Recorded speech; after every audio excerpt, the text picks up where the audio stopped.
କରୁନାହାନ୍ତି ପିଲାମାନେ। ତ ଏଇ ସେସନରେ ଆମର ରହିବ କ'ଣ ନା OAVର ଆମର ଯୋଉ କ୍ଲାସ 6 ଆମର ଏଣ୍ଟ୍ରାନ୍ସ ଏକ୍ଜାମ ଅଛି। ତ ଆଇ ହୋପ ଆପଣମାନେ ତ ଜାଣିଛନ୍ତି ଆମର କେବେ ନା ଆମର ଜାନୁଆରୀ ଆମର 9 ତାରିଖକୁ ହେବାର ଅଛି ପିଲାମାନେ ହେଲା। ତ ଏଇଥିରେ ଆମର ରହୁଛି କେତେଟା ପିଲାମାନେ କ୍ୱେଶ୍ଚନ ନା ଆମର ଟପ୍ 20ଟା ଆମର ଓଡ଼ିଆ ଆମର କ୍ୱେଶ୍ଚନ ରହିବ ପିଲାମାନେ, ଯୋଉଟା କି ଆମର ସିଲେକ୍ଟେଡ ନିଆ ହେଇଛି। ତ ଦେଖ ପିଲାମାନେ ଆମର ପ୍ରଥମ କ୍ୱେଶ୍ଚନଟି ରହିଛି କ'ଣ ନା ନୂଆଖାଇରେ କେଉଁ କେଉଁ ଦେବୀଙ୍କୁ ପୂଜା କରାଯାଏ। ତ ପିଲାମାନେ ଆମର ଅପସନ ଏ ରେ ଅଛି କ'ଣ ନା ଘରର ଇଷ୍ଟ ଦେବୀ ଓ ମହାଲକ୍ଷ୍ମୀ, ଅପସନ ବି ରେ ଅଛି ଲକ୍ଷ୍ମୀ ଓ ସରସ୍ୱତୀ, ଅପସନ ସି ରେ ରହିଛି ଦୁର୍ଗା ଓ ମଙ୍ଗଳା, ଆଉ ଅପସନ ଡି ଚଣ୍ଡୀ ଓ ବସୁମତୀ। ତ ଏହାର ସଠିକ ଉତ୍ତରଟି ପିଲାମାନେ ହେଇଯିବ କିଏ ନା ଆମର ଅପସନ ଏ ଟା ହେଇଯିବ ନା ଘରର ଇଷ୍ଟ ଦେବୀ ଓ ମହାଲକ୍ଷ୍ମୀଙ୍କୁ ନୂଆଖାଇରେ ଆମର ପୂଜା କରାଯାଏ। ମନେ ରହିଲା ପିଲାମାନେ। ପରବର୍ତ୍ତୀ ପ୍ରଶ୍ନ, ଦଳପତି ପଦ ତୁମକୁ ସାଜେ ଏକଥା କିଏ କହିଛନ୍ତି। ତ ପିଲାମାନେ ଆମର ଅପସନ ଏ ରେ ଅଛି କ'ଣ ନା ଚିତ୍ରଗ୍ରୀବ, ଅପସନ ବି ରେ ଅଛି ଏଇଟା ହିରଣ୍ୟକ ହବ ପିଲାମାନେ, ଅପସନ ସି ରେ ଅଛି କବି ନଟବର, ଆଉ ଅପସନ ଡି ଆମର କପୋତଗଣ। ତ ପିଲାମାନେ ଏହାର ସଠିକ ଉତ୍ତରଟି ହେଇଯିବ କ'ଣ ନା ଆମର ଅପସନ ବି ନା ହିରଣ୍ୟକ ହେଇଯିବ ପିଲାମାନେ। ପରବର୍ତ୍ତୀ ପ୍ରଶ୍ନ, ପଠିତ ଏକାଙ୍କିକାରେ କାହାକୁ ଦୀପ ଶିକ୍ଷା ବୋଲି କୁହାଯାଇଛି। ତ ପିଲାମାନେ ଆମର ଅପସନ ଏ ରେ ଅଛି କ'ଣ ନା ଜଗୁକୁ, ଅପସନ ବି ରେ ହେଉଛି ଆମର ସଦାନନ୍ଦକୁ, ଅପସନ ସି ରଘୁନାଥକୁ, ଆଉ ଅପସନ ଡି ରତନାକୁ।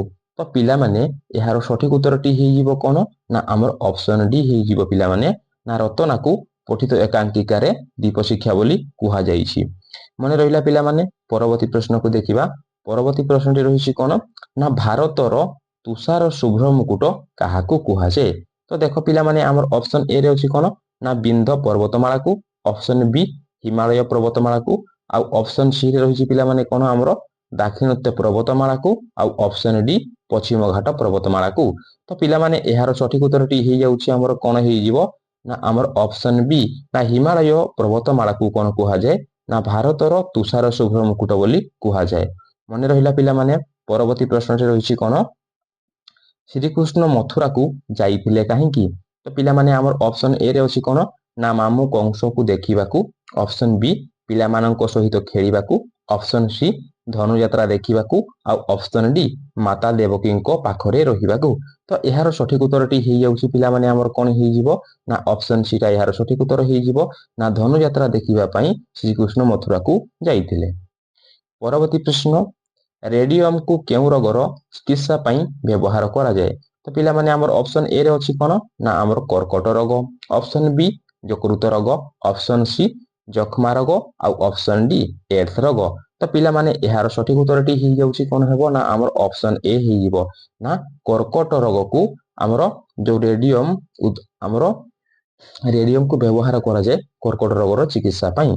ମନେ ରହିଲା ପିଲାମାନେ। ପରବର୍ତ୍ତୀ ପ୍ରଶ୍ନକୁ ଦେଖିବା। ନଈଗଲା ଆପେ ମଥା ଏଠାରେ କାହାର ମଥା ନଈଗଲା ବୋଲି କବି କହିଛନ୍ତି।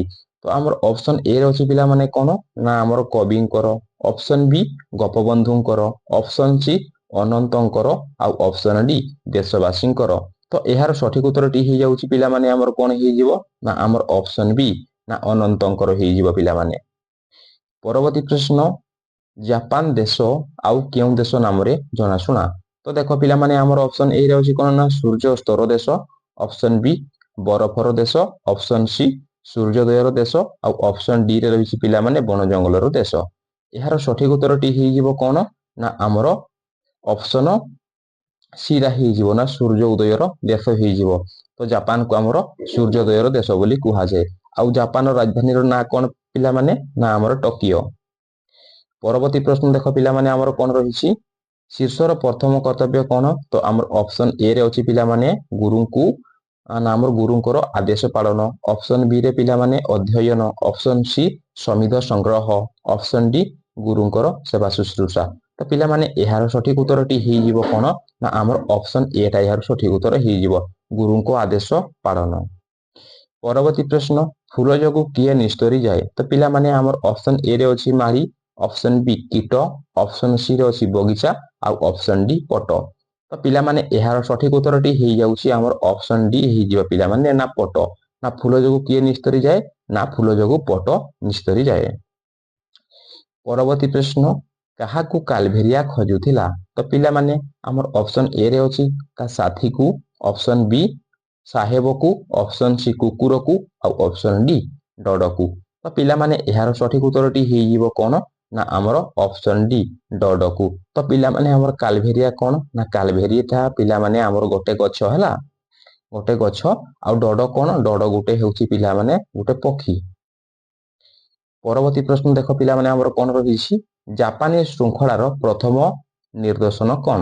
ତ ପିଲାମାନେ ଆମର ଅପସନ ଏ ରେ ଅଛି କଣ ନିରବତା, ଅପସନ ବି ରେ ଅଛି ସମୟାନୁବର୍ତ୍ତିତା, ଅପସନ ସି ସତ୍ୟବାଦିତା ଆଉ ଅପସନ ଡି ନିୟମାନୁବର୍ତ୍ତିତା। ତ ପିଲାମାନେ ଏହାର ସଠିକ ଉତ୍ତରଟି ହେଇଯିବ ଆମର ଅପସନ ବି ହେଇଯିବ ନା ସମୟାନୁବର୍ତ୍ତିତା ହେଇଯିବ। ପରବର୍ତ୍ତୀ ପ୍ରଶ୍ନ ପିଲାମାନେ ଦେଖ ଆମର କଣ ରହିଛି ନା କେତେ ବର୍ଷରୁ କମ ବୟସର ପିଲାମାନଙ୍କୁ ଶ୍ରମିକ ଭାବରେ ଖଟାଇବା ଏକ ଅପରାଧ? ତ ପିଲାମାନେ ଅପସନ ଏ ରେ ଅଛି 10 ବର୍ଷ, ଅପସନ ବି 12 ବର୍ଷ, ଅପସନ ସି 14 ବର୍ଷ ଆଉ ଅପସନ ଡି 18 ବର୍ଷ। ତ ପିଲାମାନେ ଏହାର ସଠିକ ଉତ୍ତରଟି ହେଇଯିବ ଆମର ଅପସନ ସି ନା 14 ବର୍ଷ ହେଇଯିବ। ତ 14 ବର୍ଷରୁ କମ ବୟସର ପିଲାମାନଙ୍କୁ ଶ୍ରମିକ ଭାବରେ ଖଟାଇବା ଏକ ଅପରାଧ। ମନେ ରହିଲା ପିଲାମାନେ। ପରବର୍ତ୍ତୀ ପ୍ରଶ୍ନକୁ ଦେଖ ରବଟର ପରିକଳ୍ପନା ପ୍ରଥମେ କେଉଁ ଦେଶରେ କରାଯାଇଥିଲା? ତ ଆମର ଅପସନ ଏ ରେ ଅଛି ପିଲାମାନେ କଣ ନା ରୁଷିଆ, ଅପସନ ବି ଚେକୋସ୍ଲୋଭିଆ, ଅପସନ ସି ଆମେରିକା ଆଉ ଅପସନ ଡି ଜର୍ମାନୀ। ତ ପିଲାମାନେ ଏହାର ସଠିକ ଉତ୍ତରଟି ହେଇଯାଉଛି ଆମର କଣ ହେଇଯିବ ନା ଆମର ଅପସନ ବି ଟା ଏହାର ସଠିକ ଉତ୍ତର ହେଇଯିବ ନା ଆମର ଚେକୋସ୍ଲୋଭିଆ ହେଇଯିବ ପିଲାମାନେ। ପରବର୍ତ୍ତୀ ପ୍ରଶ୍ନ ମେକରଣ କେତେବେଳେ ପରମ ତୃପ୍ତି ଲାଭ କରୁଥିଲେ? ତ ପିଲାମାନେ ଦେଖ ଆମର କଣ ରହିଛି ନା ଆମର ଅପସନ ଏ ରେ କ୍ଷୁଧାର୍ତକୁ ଖାଦ୍ୟ ଦେଇ ସାରିବା ପରେ, ଆଉ ଅପସନ ବି ରେ ଅଛି ପିଲାମାନେ କଣ ନା ତୁଷାର୍ତକୁ ଜଳ ଦେଇ ସାରିବା ପରେ, ଆଉ ଅପସନ ସି ମତି ଓ ଲାଲାକୁ ଖାଦ୍ୟ ଦେଇ ସାରିବା ପରେ, ଆଉ ଅପସନ ଡି ନିଜେ ଖାଦ୍ୟ ଖାଇ ସାରିବା ପରେ। ତ ପିଲାମାନେ ଏହାର ସଠିକ ଉତ୍ତରଟି ହେଇଯିବ ଆମର କଣ ହେଇଯିବ ନା ଆମର କ୍ଷୁଧାର୍ତକୁ ଆମର ନା କଣ ହେଇଯିବ ଆମର ଅପସନ ବି ଟା ଏହାର ସଠିକ ଉତ୍ତର ହେଇଯିବ ତୁଷାର୍ତକୁ ଜଳ ଦେଇ ସାରିବା ପରେ।